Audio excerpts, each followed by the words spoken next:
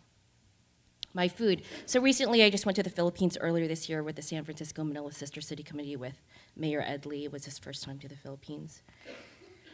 And prior to my arrival in the Philippines, my aunties, my dad's sisters, were taking orders for what I want to eat when I visited, so they knew what to prepare for me. I said, anything soup, nilaga, tinola, binakol, anything with sabaw, with soup, because that's what I grew up with, soup and fried fish.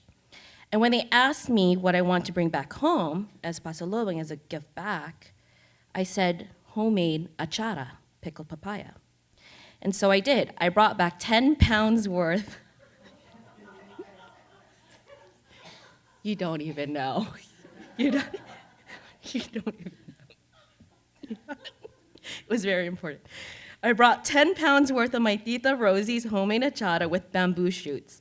My luggage was overweight, of course, and I put the excess weight in my carry-on and large purse and carried 30 pounds on my shoulders. And I even had to talk through security, let me carry it on, because it's double the weight that you're supposed to bring. Anyways, so when people ask what I brought back, I say homemade achara, and they laugh. They think it's silly, but to me, it's important. The large jar of pickled papaya represents pieces of me that are important. Pieces of me that my parents made sure I knew were important and never forgot. Pickled papaya that my cousin went out early in the morning to buy fresh ingredients for. Pickled papaya that my aunt made with her own hands. Pickled papaya that my dad's other sisters made sure was sealed and wrapped over and over with that brown tape or duct tape, I don't know what it is. So it wouldn't break in my luggage because I had to bring it home. Pickled papaya that makes my family in America happy when I open my luggage, when I come back from the airport and they see it. It's what bridges me and my family back in the Philippines. It connects me and my parents that what they taught me was not lost and will never be lost. It is my family, my roots, and my upbringing. I am Filipino, born in America. Thank you.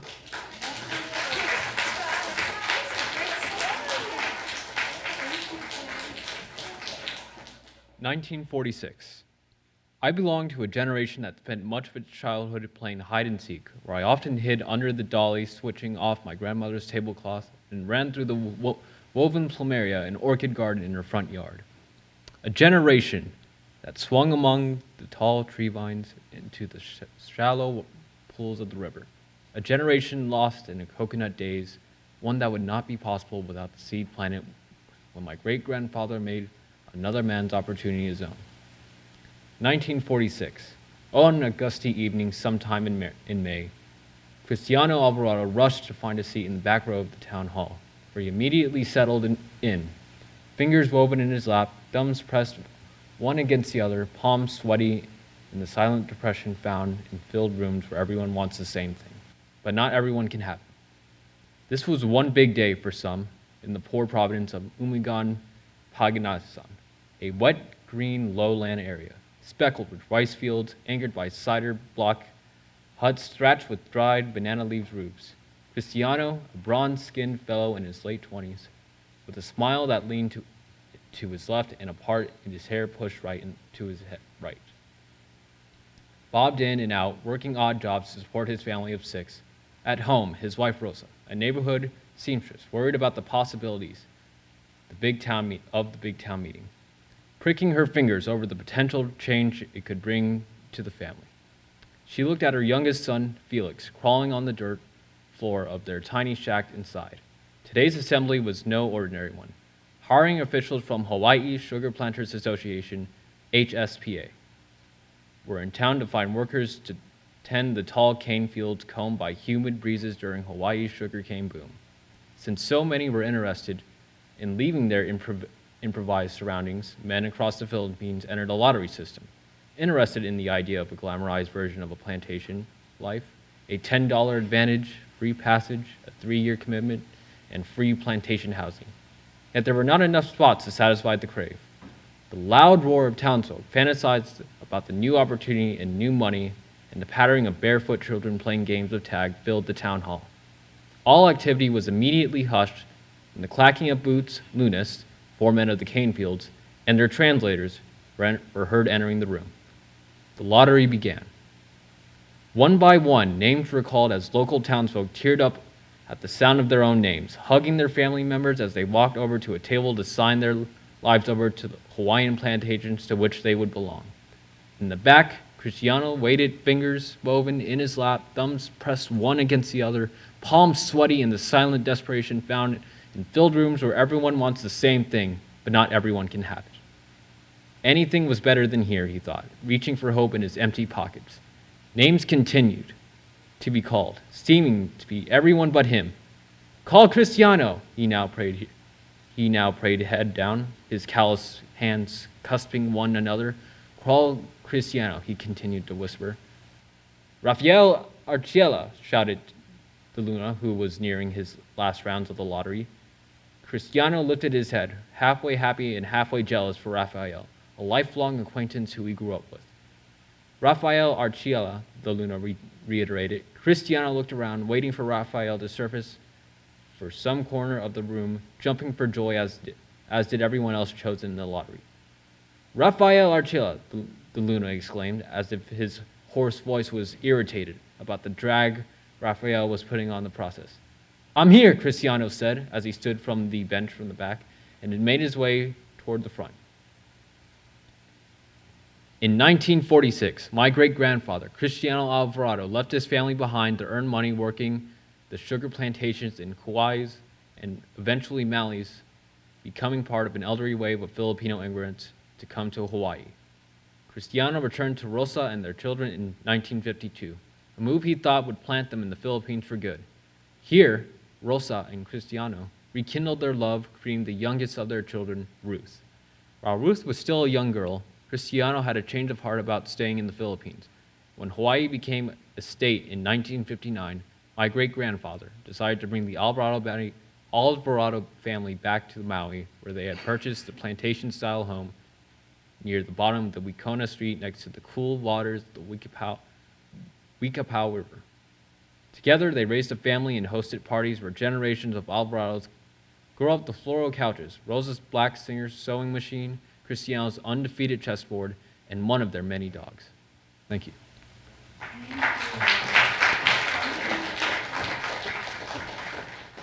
Okay, a quick question. How many people did Filipino folk dance? Raise your hand. Janet, of course. Okay, we're going to get right into it. Dancing my Filipino roots. When I was growing up, I was just another kid. We didn't think of race and culture. In East Oakland, there were so many different cultures that not one stood out over another. In our elementary school, there were only 8 Filipinos out of more than 400 kids. But we never felt like minorities. We were all Americans. But then the Bayanihan Dance Company came to town. Never before had we seen such beauty and joy celebrating being Filipino. From the dramatic dances of the mountain tribes, we then moved to the climatic dance of the silk-clad southern princess in Singkil. Then the genteel courtships and swirling full skirts of the Spanish era followed, ending with the rural dances of skill from the provinces. We were mesmerized by the live music of the nose flute, the gangsa, the kulintan, and the rondalia, a whole unknown world that was our own, had opened wide for the first time. Every Saturday morning, while my classmates sat glued to the TV watching cartoons, we piled into the station wagon and crossed the Bay Bridge to folk dance classes at the San Francisco Filipino Community Hall on California Street. Practice started in mid-morning and continued until mid-afternoon. For the first time, we were surrounded by lots of other Filipino kids. It was uncomfortable to be the new kids, the outsiders from across the bay. But we jumped in, to learn the waltz. Arms only, 1, 2, 3, 1, 2, 3. Arms up, chin up, back straight, 1, 2, 3. Mrs. Bautista instructed, her voice rising high above us. Now, legs only. 1, lift 3, left lift 3, right lift 3. Now together. We moved from side to side, awkwardly trying to coordinate arms and legs without bumping into each other. And when we broke for lunch, the other mothers were clustered at the sunlit end of the hall. Come here, honey, one mother called to us. And we walked over shyly and stood in the filtered sunlight. They looked at us curiously. What is your name? Linda, I replied. What is your last name, honey? Her Filipino accent clearly landing on honey. Mahino. Linda, Mahino. Ay, you are Onofre's children. Onofre's children, she said with a lilt as she peered at me and my older sister. You look so much like him. It was as if one of my dad's old girlfriends suddenly came across him after more than 15 years. Turned out she knew my father from his days at SF State, but that was before he transferred to UC Berkeley and met my mother. I never found out if she dated Dad, but Mom got the once-over for sure from the ladies. They invited her over into their conversations, and from that moment on, we were part of the troupe.